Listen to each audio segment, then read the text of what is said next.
Kitabu cha Isaya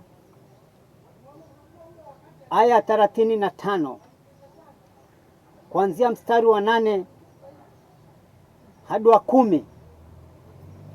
Maandiko yanasema kuna njia. Nabii huyu wa Mungu Isaya alikuja kaiona miaka mingi sana kabla ya Yesu kuzaliwa hapa duniani, miaka 700 kabla ya Yesu hajazaliwa. Na mtumishi wa Mungu huyu, nabii wa Mungu Isaya, akaona njia, akaita njia kuu. Aliona njia kuu na akasema njia hiyo ni ya wale walio safi, na akasema njia hiyo ni ya utakatifu.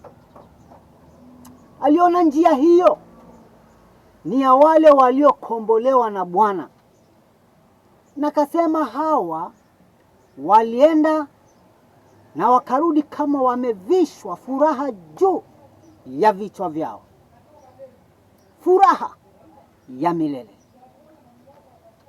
Mtumishi wa Mungu nabii Isaya akaona njia iendayo mbinguni, na kaona wale wanaotembelea hiyo njia ni watu watakatifu, watu safi.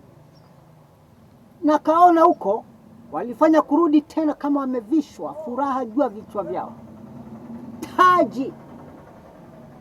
Mtumishi wa Mungu Isaya kaonyeshwa njia ya kwenda mbinguni. Ni njia ya wenye safi, ni njia ya walio safi, ni njia ya utakatifu. Mbinguni ni kwa wale watakatifu tu. Maandiko yanasema tuwe watakatifu kama Mungu alivyo mtakatifu. Mbinguni, jambo la kwanza, Mungu ni mtakatifu. Yoyote aendaye huko lazima awe ni mtakatifu. Njia yako ya kukuwezesha kufika mbinguni ni utakatifu. Utakatifu unahitajika. Nabii Isaya akauona utakatifu, akasema ni ya wale waliokombolewa na Bwana. Kukombolewa na Bwana, utakatifu, usafi wa moyo, usafi wa roho. Utakatifu wako ndio kibali chako cha kukuendea kufika mbinguni. Yesu akiwa hapa duniani alijaribu sana kuelezea njia hii ya kwenda mbinguni, njia utakatifu. Mzungu anasema let's be holy because God himself is holy. Na maandiko mengine anasema bila utakatifu hatuwezi tukamwona Mungu. Lazima utakatifu ndio njia yako na ndio kibali chako cha kwenda mbinguni. Kisoma kitabu cha Yohana aya 16, ukisoma mstari wa 19 hadi 39, Yesu alitoa mifano ya njia mbili, ya yule tajiri na Lazaro. Mwisho wao, mmoja pali pema, mwingine pali pabaya. Pali pema kifuani mwa Ibrahimu, pali pabaya motoni. Kumbe matendo yao ndio iliyokuwa tofauti zao. Utakatifu wao ndio uliopelekea mmoja katika utakatifu aende kifuani cha Lazaro kutulizwa pali pema, na huyo aliyekosa utakatifu, tajiri, hakuwa na upendo, hakumtambua maskini, hakuwa na uwezo wa kumsaidia, hakuwa na ubora wa kumsaidia. Chakula alikuwa nacho kingi, angeweza kumsaidia. Ndivyo maandiko yanasema kwamba tajiri kwa kila vinono, Lazaro kwa kinyemelea chini ya meza na kula makombo.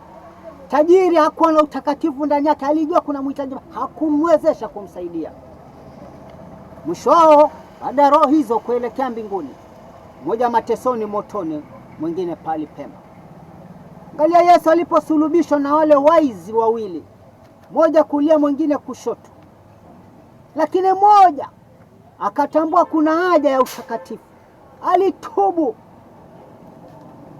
akakiri makosa yake. Lakini mmoja alimdhihaki Yesu, akamwambia, wewe kama mwana wa Mungu usijiokoe na utuokoe sisi. Lakini huyu mwenzake akaangalia akaona sisi ni kwa ajili ya dhambi zetu. Akatubu mahali pale, akamwambia Yesu, unikumbuke ufikapo katika ufalme wako. Alitubu. Na Yesu alipoona roho hiyo ya utubu akajua ya utakatifu. Akamwambia, hakika leo hii utakuwa nami pahali pema peponi. Mwizi alitubu dakika za mwisho, akapokea utakatifu ndani ya nafsi yake, kabadilisha nia yake, ikabadilishwa, akawa kiumbe kipya, akatazamia mbinguni. Njia ya mbinguni ni utakatifu. Kuwa na utakatifu ndani yako. Utakatifu tunaopokea kupitia kutii neno la Mungu. Unapozitii sheria na amri, hakika unakubalika. Una utakatifu kama Mungu, umemsikiza Mungu, na hakika utapokea kibali cha kufika mbinguni. Tii neno la Mungu, pokea utakatifu ndani ya nafsi yako. Tembea na neno, hakika mbinguni utabaki umesimama. Mbinguni ni kwa watu walio watakatifu.